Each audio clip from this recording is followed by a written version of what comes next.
Hi, I'm Stuart.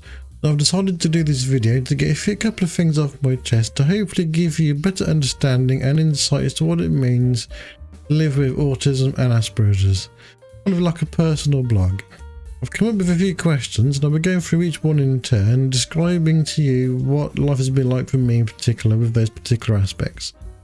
Now this is the first video I've ever done, so hopefully it's not too bad. I'm going to do more, but maybe not necessarily about autism. It depends on what it is I want to do. I get to decide actually what I want to do. I also do plan to launch a website selling things like printed tees, bags and accessories to help raise awareness for mental health and mental health disorders. When that's out, I'll update the descriptions in each video I've made to include the details and links. Now without further ado, let's get on with these questions.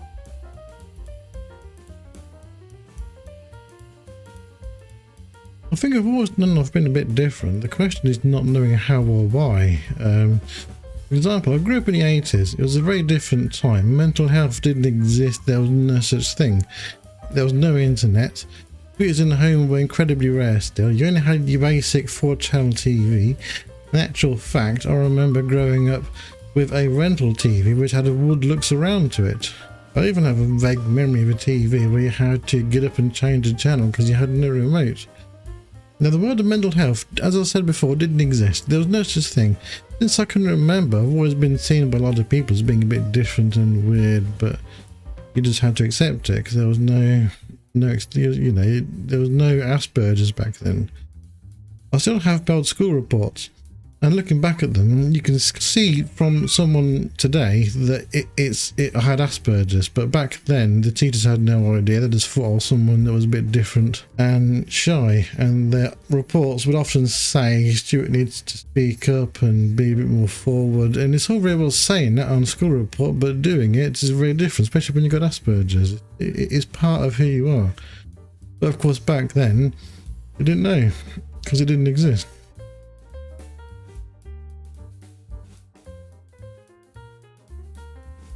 I've never really had a lot of friends growing up, and nothing has changed even now, to be honest. I think most people would either think I'm either odd or a bit shy and don't approach you. The thing about Asperger's is you're not going to approach them, and because you're not comfortable with people you don't know. So as a result, you're often never the one that starts the conversation first. Without that ballsiness, you're not the one that tends to make a lot of friends in life. In fact, I can probably say in total I've had less than 10 what you call close friends, period. You've got people you work with, work colleagues, which you're friendly with, but I wouldn't call them close friends though. They're just people you get on with and nothing more.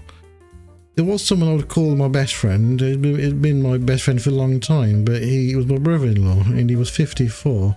But he passed away recently due to his diabetes. He had complications with his liver and he passed away sadly. So at the moment I've got no one I would call a close friend at all.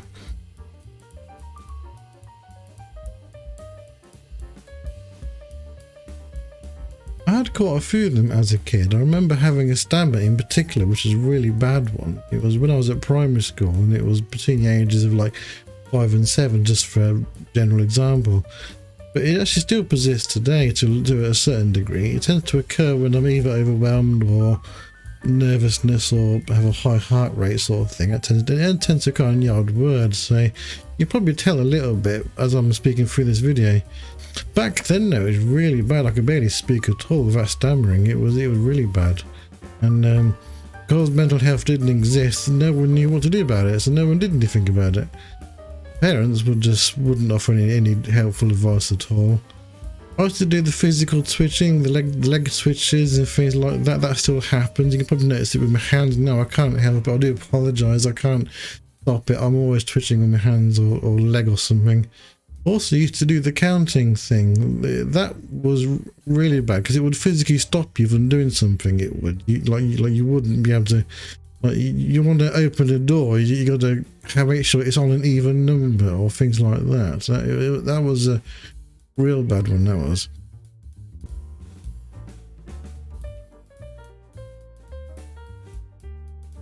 My family are pretty good in general. There's not anyone I don't particularly get on with or anything. But saying that, I've only actually revealed my diagnosis to my mum and no one else yet. I don't know if she's spoken to anyone about it, but all I know is I've only revealed it to her so far. My mum was essential in the diagnosis because the specialist wanted to speak to somebody like a mother who knew you throughout your entire life. And looking back on it now, it wasn't so much clear at the time because of the fact that the condition didn't exist back then. But looking back at it now, it's actually quite obvious. I mean, for one thing, she's always been keen to tell me all the time that I didn't make a single sound as a baby until I was about 3 years old. But the specialist said that's actually quite common for people with Asperger's, is to be a late bloomer when it comes to your voice. It is quite a common thing apparently. So yeah, there's that.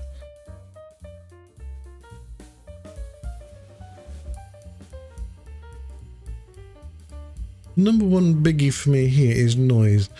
I absolutely despise noise and then some. I just can't stand it. It's like a pure demonic thing for me. I can't stand people arguing. I can't do large crowds. I've never been a large crowd anyway. Not a chance in a million years I've been a large crowd.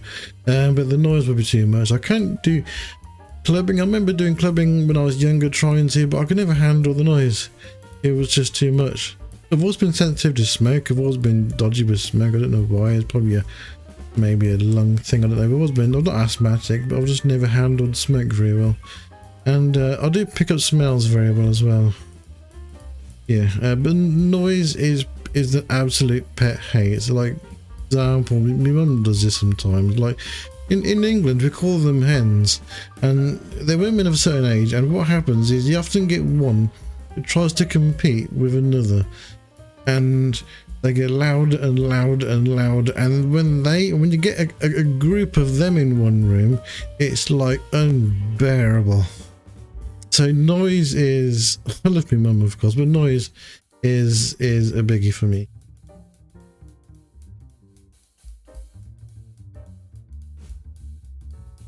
What can I say about work?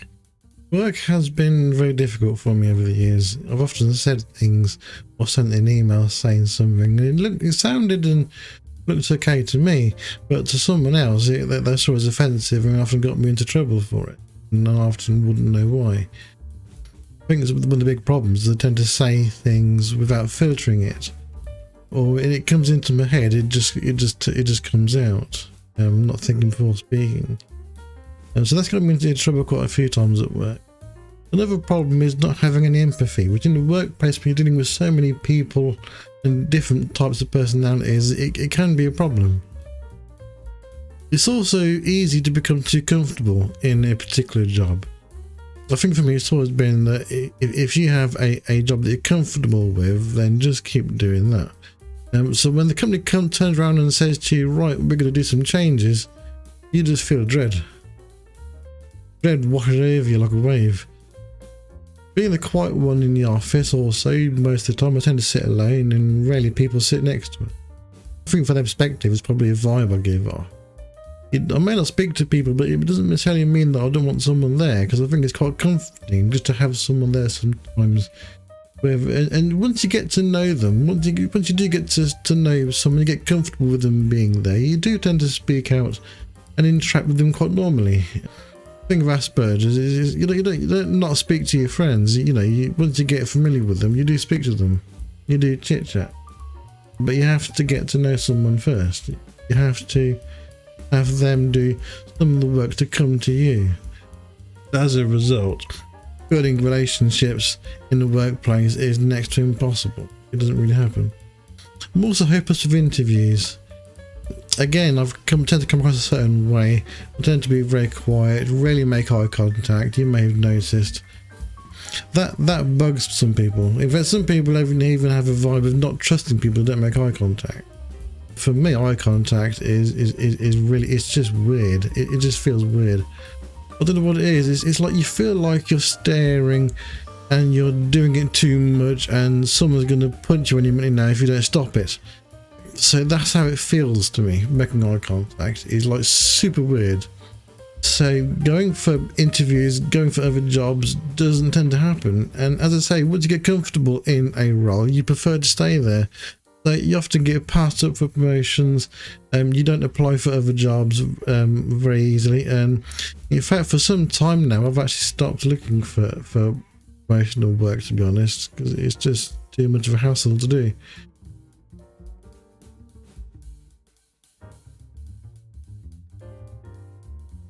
Okay, for me, this is probably the single worst aspect of my life and of having Asperger's is dealing with personal relationships. I have so much regret looking back about various situations I've been in which could have been something good but weren't, either through largely for me not reading the situation correctly or being impossibly shy to do anything about it or say anything. I've got so much regret, I couldn't even count the number of situations of which could have been but weren't. It's crazy. When I was much younger, as most people do, I did try and force myself to go out with a few friends I had at the time to go to a few local pubs and clubs. It didn't really work. I would be the one who would sit back while everyone's on the dance floor, and I'd be the one looking after the coats and bags on back at the seats. I'd only ever get up for toilet and bar to get another drink, and that would be it. So that was me. Also, you're talking about the late 90s here as well. Not late 90s, mid 90s by this stage. So, as I mentioned earlier, I don't do well surrounded by lots of noise, so that was one thing that made it uncomfortable. Also, you're talking about time before the smoking ban, and anywhere you went was filled with smoke. It was uncomfortable to the point that your eyes would sting. Obviously, I couldn't handle that either, so that just made things worse.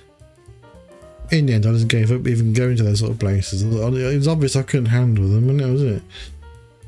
Getting back to the topic, though, I did have one fairly long-term relationship before, and that's about it. Sadly, she approached me at the time. She's still, I don't speak to much anymore, but still a friend on Facebook. I mean, she got married and had kids now, but she's you know, I did have a relationship with her once, and I've not had one since. I've been single now for an embarrassing number of years. Embarrassing number of years. I've given up for the moment because I don't meet anyone. I don't go anywhere. I don't go out. I can't do noisy places like clubs and bars. I've given up basically. I just reached that stage where I just think, nah, it's just too difficult to do. Of course, I prefer to have someone, of course, like anyone else would, but can't do it. So I've given up. The internet is a pointless waste of time. That is. So many fake. You go to big websites and it's all full of fake profiles, and you realise it when you quit your membership, because they will send you an email and you go back in and there's no one there on your viewed list. Who viewed you? No one. They're all full of fakes. It's just, so I'm not doing that anymore. You can't tell who's real and who isn't.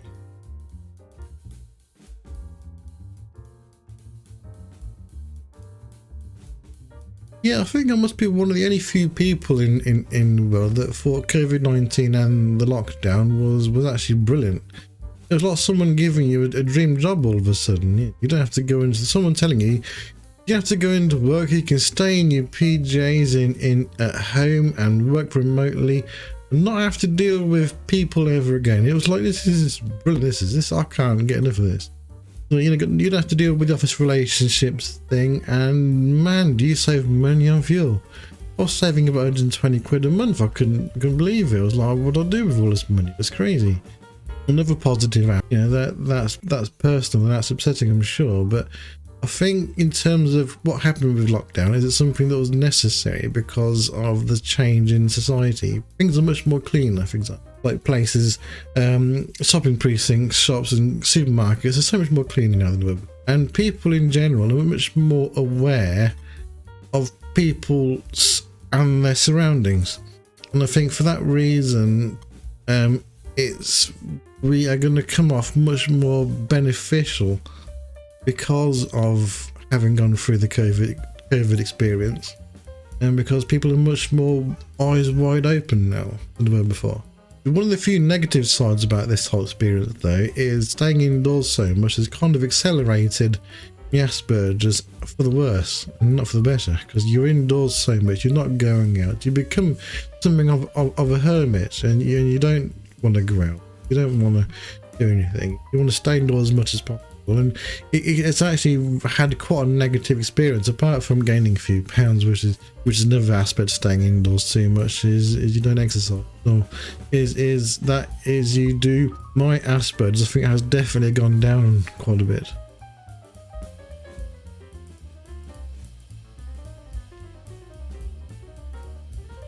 I think it's the worst thing ever. Absolutely the worst thing ever. I think having Asperger's has made my life so much more difficult than it needed to be. It is definitely much more difficult than needed. I have so much regret about things turning out the way they have. It's crazy. And those moments, to be honest, do sit on my mind a lot.